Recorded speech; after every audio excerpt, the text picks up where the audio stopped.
Bismillahirrahmanirrahim. Assalamualaikum dan salam sejahtera. Nama saya Amirul Najmi bin Muhammad Daud. Nama saya Muhammad Khairul Anwar bin Muhammad Rashidin. Saya Muhammad Azri bin Abdul Rahman. Saya Nu'aini Safia binti Mak Yajid. Dan saya Syazrin Afika binti Abdul Halim. Kami pelajar dari UiTM Shah Alam akan menjalankan projek komuniti bagi membantu masyarakat di Kampung Pulau Gorek, Tumpat, Kelantan. Azizi, bagaimana kita akan jalankan projek ini ya? Sekarang kan PKP. Ya, betul Kak Ainin. Malangnya kita tak dapat pergi ke sana untuk bantu mereka secara langsung kerana PKP dan situasi semasa COVID-19. Tapi jangan risau, kita masih boleh membantu mereka dengan cara membuat video. Video apa tu ya Azizi? Dalam video ini, kita akan tunjukkan kepada mereka reka bentuk alat kita yang akan membantu mereka untuk mengatasi masalah yang mereka hadapi. Nak tahu video tu macam mana? Jom kita saksikan.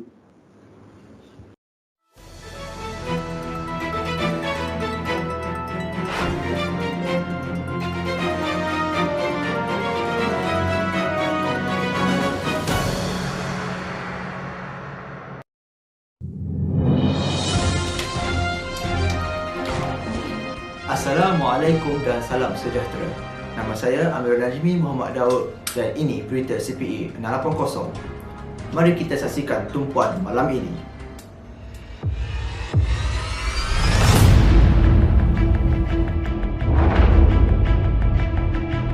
Masalah air Kelantan ni seperti yang kita tengok hari ni lah, masih tidak selesai.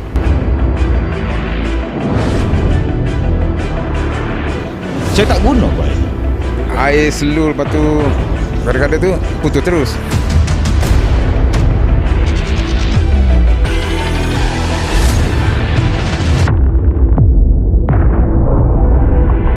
Sejak lebih 25 tahun yang lalu, rakyat Kelantan mengeluh mengenai perkhidmatan bekalan air bersih apabila masalah tersebut bertambah buruk apabila ada di antara kawasan strategik yang tidak pernah terdedah sejak sekian lama. Sekumpulan pelajar dari Universiti Teknologi Mara Shah Alam telah melakukan kajian mengenai masalah bekalan air bersih di Pulau Gorek, Tumpat, Kelantan. Pelajar tersebut terdiri daripada Khairul Anwar bin Muhammad Rashidin, Muhammad Azizi bin Abdul Rahman, Nur Syazrin Afikah binti Abdul Halim dan Nur Aini Sofia binti Mak Yajid. Mari kita sama-sama saksikan sebuah video yang telah dilakukan oleh sekumpulan pelajar tersebut mengenai masalah air di Kampung Pulau Gorek, Tumpat, Kelantan. Bismillahirrahmanirrahim. Bersama saya sekali lagi Khairul Anwar. Pada petang ni saya berada di Kampung Pulau Gorek, Tumpat, Kelantan, Malaysia.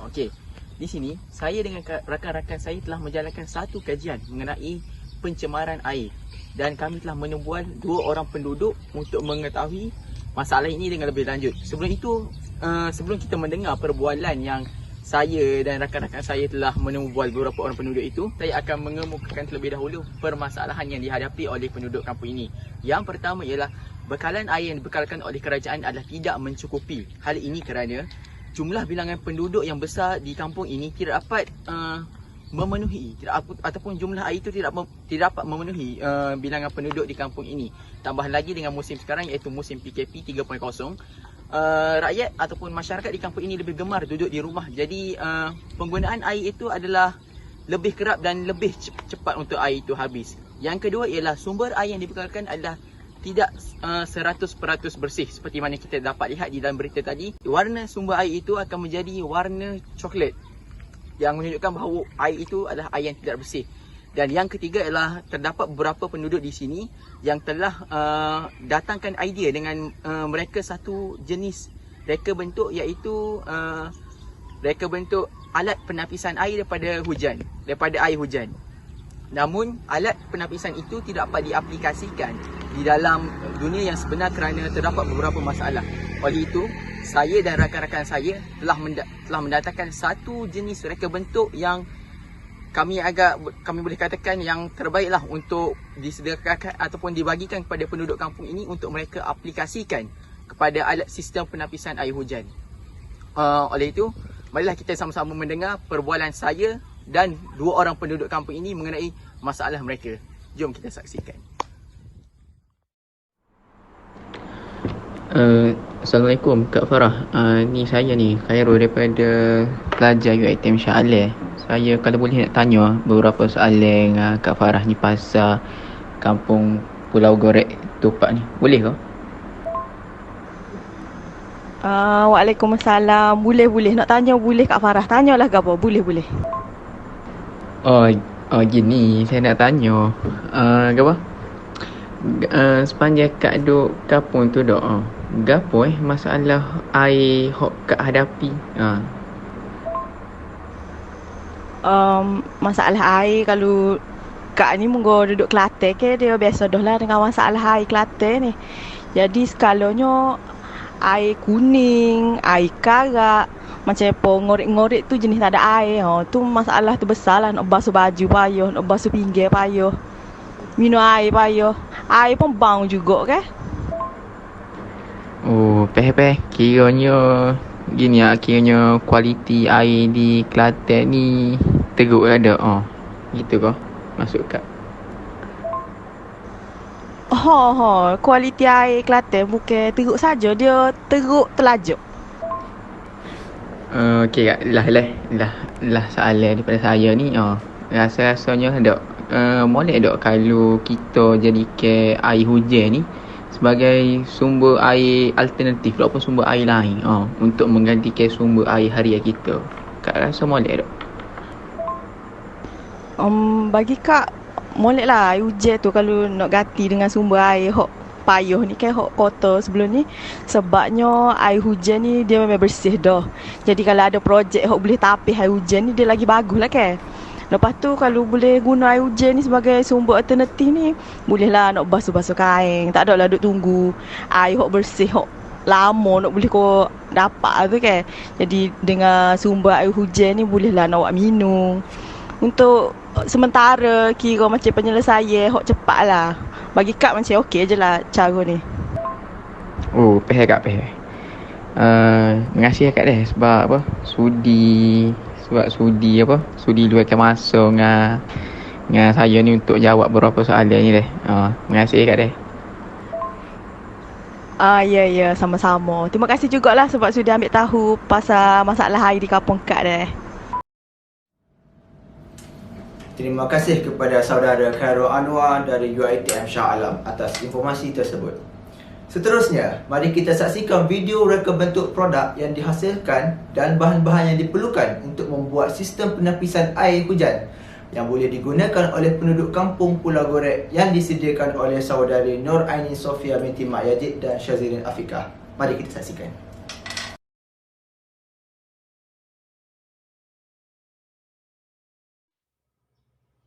Assalamualaikum, nama saya Aini Sofia dan saya akan terangkan lebih lanjut berkaitan dengan produk desain yang telah kami bincangkan bersama, iaitu sistem tadahan air hujan dan sistem penapis air.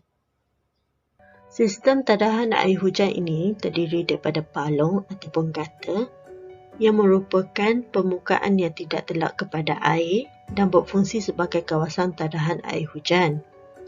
Yang kedua adalah paip PVC. Paip PVC terbahagi kepada dua, paip penyalur dan paip pengagihan.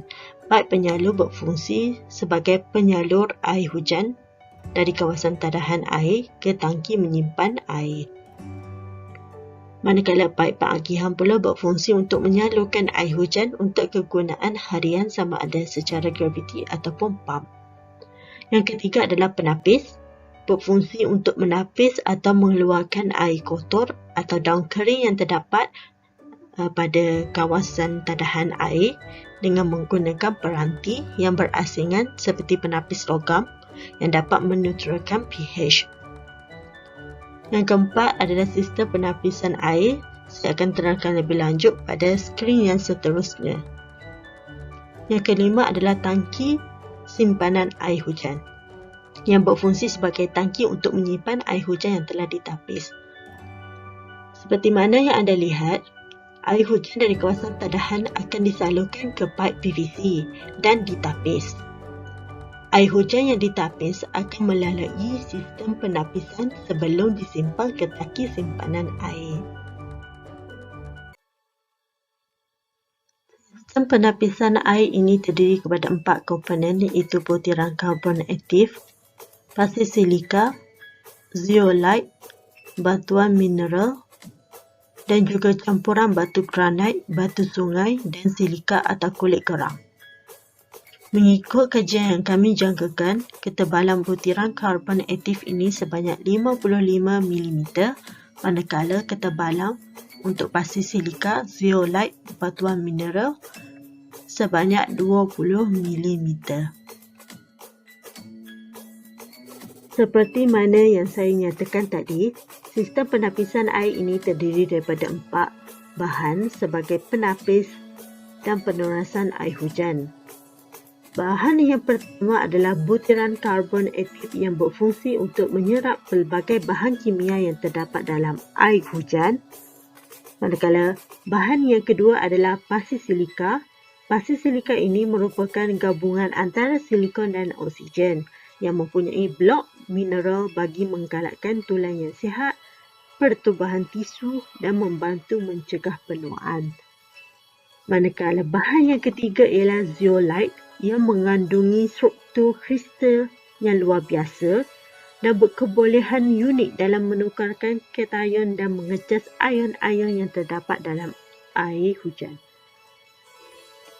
Bahan yang keempat ialah bantuan mineral yang mengandungi germanium yang meningkatkan kualiti kesihatan dan berupaya mencegah kanser. Germanium atau batuan mineral ini tidak mengandungi logam berat tetapi berfungsi untuk menyerap logam berat, ion yang bertoksik, kekotoran yang terdapat dalam air hujan. Manakala campuran batu granit, batu sungai dan silika atau kulit kerang ini berfungsi untuk menapis sisa-sisa kotoran yang masih ada terdapat dalam air hujan sebelum disimpan ke tangki simpanan untuk kegunaan harian. Hai, nama saya Syazrin Afika dan saya akan menerangkan mengenai bahan-bahan yang diperlukan dalam pembuatan sistem penapisan air ini. Bahan-bahan ini boleh didapati di kedai-kedai hardware sekitar anda dengan harga yang berpatutan. Bahan asas yang diperlukan dalam sistem penapisan air hujan adalah yang pertama, tangki simpanan. Tangki ini bertujuan untuk mengumpul air hujan yang telah ditapis dan sedia digunakan untuk kegunaan harian. Yang kedua, palung atau gutter. Gutter ini akan berfungsi sebagai penyalur air hujan dari bumbung rumah ke paip penapisan air hujan. Yang ketiga, paip PVC berdiameter 6 inci. Paip PVC ini akan digunakan sebagai saluran air hujan dan tempat pemasangan sistem penapis air.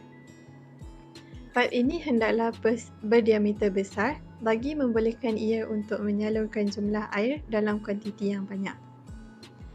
Akhir sekali adalah penapis stainless steel. Penapis ini akan digunakan dalam sistem untuk menapis bahan-bahan yang tidak diingini seperti daun kering atau ranting-ranting yang terdapat dalam air hujan yang disalurkan daripada bumbung rumah. Seterusnya adalah bahan-bahan yang digunakan dalam penapis air. Untuk bahagian penapis pertama, bahan-bahannya adalah butiran karbon aktif. Bahan yang boleh digunakan adalah arang kayu yang dipecahkan kepada dua saiz, iaitu bersaiz besar dan sederhana kecil. Arang batu atau karbon aktif ini bertujuan untuk menyingkirkan bau-bau yang tidak diingini daripada air tapisan tersebut. Dan juga mikroorganisma yang terkandung dalam air hujan. Yang kedua adalah pasir silika. Pasir silika mempunyai fungsi yang seakan-akan sama dengan karbon aktif, di mana pasir silika berfungsi sebagai perangkap kotoran yang terdapat dalam air seperti kotoran mikro dan lumpur. Yang ketiga adalah zeolite. Zeolite adalah salah satu bahan yang sangat efektif dalam proses pembersihan air, di mana zeolite mampu menyerap logam-logam berat yang tidak terurai dalam air hujan dan dapat menyerap kotoran dan menjernihkan air dalam tempoh waktu yang singkat. Seterusnya adalah batuan mineral. Batu ini pula berfungsi untuk menstabilkan pH air yang lebih sesuai digunakan untuk memasak atau sebagai air minuman. Lapisan penapis yang kedua pula mengandungi batuan granit, batuan sungai dan pecahan kulit kerang. Lapisan ini membantu untuk menapis air hujan dengan lebih efektif agar air tersebut lebih selamat untuk kegunaan harian.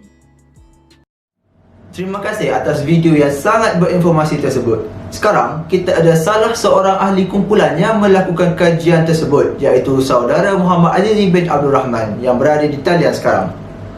Untuk membicarakan dengan lebih terperinci mengenai projek tersebut, mari kita dengarkan. Hello? Hello, Saudara Azizi? Ya, sebentar tadi kita telah lihat bagaimana reka bentuk dan bahan-bahan yang digunakan untuk membuat produk ini yang diterangkan oleh dua ahli kumpulan anda sendiri, iaitu Saudari Nur Aini Sofia binti Mak Yajid dan Syazrin Afiqah. Jadi persoalan saya kepada Saudara Azizi, apakah kebaikan yang penduduk kampung Pulau Gorek Tumpat Kelantan ini akan perolehi daripada projek ini ya? Terima kasih diucapkan kepada Encik Najmi maafkan saya. Baiklah, untuk maklumat Encik Najmi dan para penonton hari ini, banyak kebaikan yang akan diterima oleh komuniti di kampung Pulau Gorek tersebut. Antaranya ialah bekalan air bersih. Ya, itulah objektif utama kami membuat projek ini. Dengan adanya bekalan air yang bersih ini, penduduk kampung tidak perlu lagi risau tentang sumber air untuk kegunaan harian mereka. Air daripada sistem tapisan kami ini dijamin selamat, bukan sahaja untuk kegunaan mandi dan mencuci, bahkan juga selamat untuk diminum dan juga untuk memasak. Selain itu, penduduk juga akan mendapat penjimatan dari segi kewangan. Hal ini kerana kita memanfaatkan air hujan sebagai sumber air utama kita. Jadi semestinya bil air mereka akan berkurang kan? Dan akhir sekali yang paling penting bagi kami adalah penjimatan dari segi kos. Ini kerana pembuatan alat ini dijangka tidak akan memakan kos yang tinggi. Di samping itu, kos maintenance ataupun penyelenggaraan bagi alat ini juga dijamin amatlah rendah. Terima kasih Saudara Azizi kerana berkongsi informasi ini kepada kami. Jadi persoalan saya yang terakhir kepada Saudara Azizi, apakah harapan Saudara Azizi sendiri terhadap projek ini? Baiklah, terima kasih Encik Najmi. Saya dan rakan berharap selepas situasi pandemik COVID-19 ini surut, kami dapat merealisasikan idea kami ini agar kami dapat membantu penduduk di sana secara langsung dan seterusnya menghilangkan keluhan dan kerisauan mereka tentang masalah air yang telah dialami sejak sekian lama. Besar juga harapan kami jika idea ini dapat kami realisasikan di mana-mana kawasan yang turut mengalami masalah bekalan air bersih. Dan akhir sekali, saya ingin mengambil kesempatan ini untuk mengajak semua agar kita saling bantu-membantu dalam situasi sukar wabak COVID-19 ini. Ingat, kita jaga kita, lindung diri, lindung semua. Sekian, terima kasih dan Assalamualaikum. Terima kasih Saudara Azizi kerana meluangkan masa bersama kami hari ini. Saya mengucapkan projek ini semoga berjaya dan tahniah untuk anda semua. Terima kasih Saudara Azizi atas perkongsian anda. Kita berehat seketika untuk segmen berita luar negara. Saya Amrul Najmi Muhammad Daud melaporkan untuk berita CPI dengan 80. Assalamualaikum.